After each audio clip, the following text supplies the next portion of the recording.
देवताओं के वाहन होते हैं, राजाओं की सेनाएं होती हैं, लेकिन महादेव के पास गण हैं।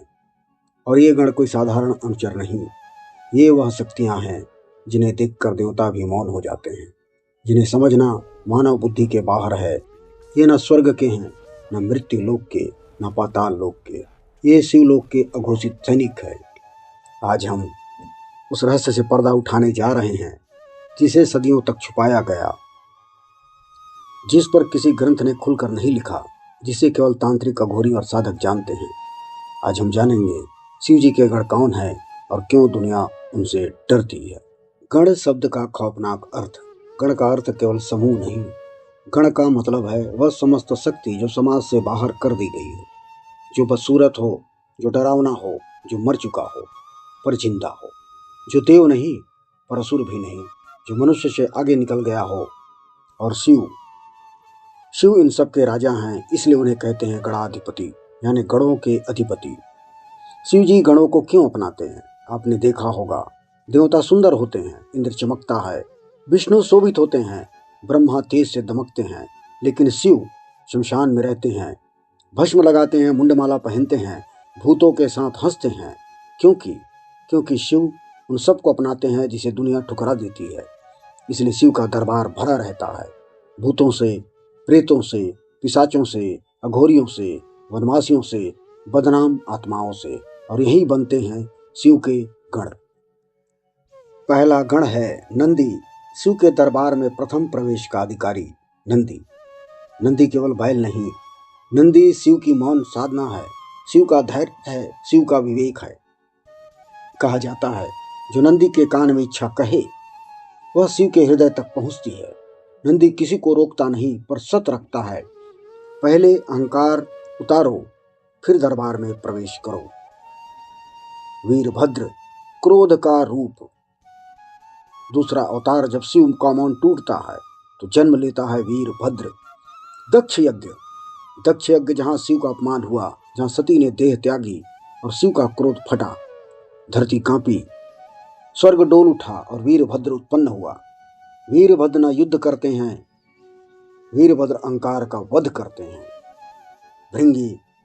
भृंगी जिसने देवी को अस्वीकार किया। अब एक ऐसा गण जिसने शिव के सिवा किसी को न माना। भृंगी शिव के ऐसे भक्त कि वे पार्वती की भी परिक्रमा नहीं करते, केवल शिव की करते।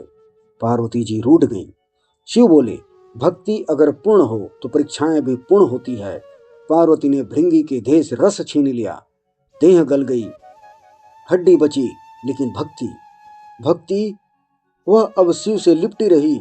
शिव ने उन्हें गण बना दिया, क्योंकि शिव ने देखा भक्ति जब हड्डी बन जाए तो उसे अमरता मिल ही जाती है। काल दंत, समय का रक्षक।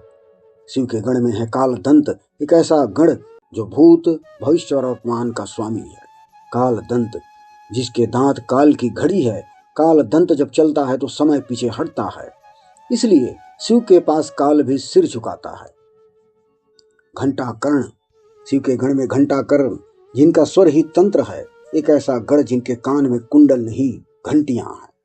घंटा कर्ण, जब घंटा कर्ण चलते हैं तो नकारात्मक शक्तियां कांप जाती हैं, डर भागता है, प्रेत पलायन करते हैं, बाधाएं जल जाती हैं।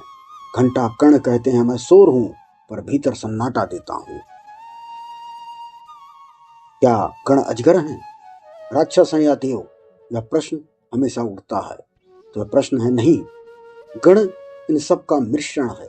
गण वे हैं जिन्होंने मानव की सीमा तोड़ी, डर से ऊपर उठे, जीवन और मृत्यु के मध्य स्थान बना दिया, और यही बन जाते हैं शिव के गण।